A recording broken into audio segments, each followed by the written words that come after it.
Mercy TV, पैगाम रहमत।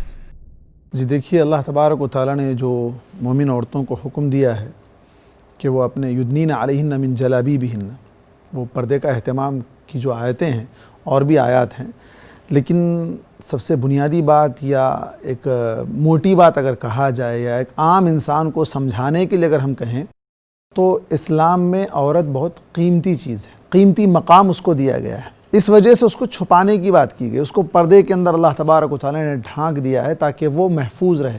जो चीज़ जितनी कीमती होती है उतना उसको महफूज रखा जाता है, जो चीज़ जितनी बेकीमत होती है, जिसकी कोई कीमत नहीं होती है, उसको लावारिस छोड़ दिया जाता है। तो इस्लाम में औरत की कीमत है, इसलिए अल्लाह तबारक व तआला ने उसको महफूज रखा है, छुपाने की बात की। इन लोगों के पास जो ये आवाज़ उठा रहे हैं, जो ये एतराज़ कर रहे हैं, औरतों को आज़ादी चाहिए, औरत को घर के बाहर निकलना चाहिए, औरत बग़ैर पर्दे के निकलना चाहिए, दर हकीकत ये औरत की आज़ादी नहीं बल्कि उन तक पहुँचने की आज़ादी चाहते हैं। इसी वजह से आप देखें माशरे के अंदर कितने आज रेप के केसेस बढ़ रहे हैं, कितने जराइम बढ़ रहे हैं, कितने जो है ना फसादात हो रहे हैं।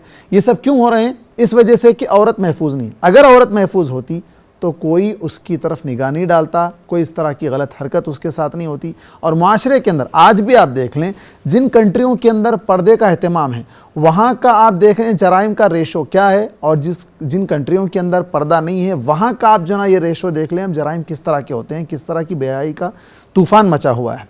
तो दर हकीकत यही बात है कि इस्लाम ने औरत को एक महफूज और कीमती चीज़ समझते उसको महफूज रखा है और रखने की तालीम दी। क्या कोई शख्स ये बर्दाश्त कर सकता है कि उसकी बीवी के साथ कोई छेड़छाड़ करे, कोई उसकी बीवी पर नज़र डाले, उसकी माँ पर, उसकी बहन पर?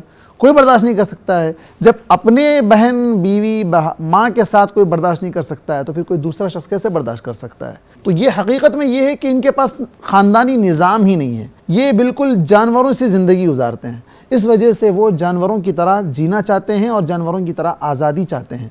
इस्लाम ने इंसान को इज़्ज़त दी है, मकाम दिया है, बल्कि यहाँ तक अल्लाह तबारक व तआला ने इज़्ज़त का, औरत की इज़्ज़त का इतना ख्याल रखा है, पर्दा तो पर्दा, उसके ऊपर उठने वाले इल्ज़ाम पर भी सज़ा मुकर्रर की है। उसके ऊपर निगाह डालने से मना किया गया। मोमिन मर्द अपनी निगाहों को नीचे रखें, अपनी शर्मगाहों की हिफाजत करें। निगाहें नीचे रखने से मतलब क्या है? इसका ये मतलब नहीं है कि बस आप औरत सामने आए तो आप निगाह नहीं, मतलब ये है कि उन औरतों की तरफ आप देखें। अगर चाहे औरत बेपर्दा घूम रही हो तब भी आपको नहीं देखना है। तो मर्दों को भी हुक्म दिया गया, औरतों को भी हुक्म दिया गया। तो ये क्या है? माशरे की हिफाजत और नस्ल की हिफाजत के लिए अल्लाह तबारक व तआला ने। और सही बात तो ये है कि इस्लाम ने जिन चीज़ों की हिफाजत की, जान की, माल की, इज़्ज़त की जो हिफाजत की है, इस्लाम के अलावा किसी और मज़हब में इसकी हिफाजत नहीं पाई जाती है। मर्सी टीवी के मज़ीद वीडियोस के लिए हमारे चैनल को सब्सक्राइब करें और बेल आइकॉन को क्लिक करना ना भूलें। जज़ाकल्लाहु खैर।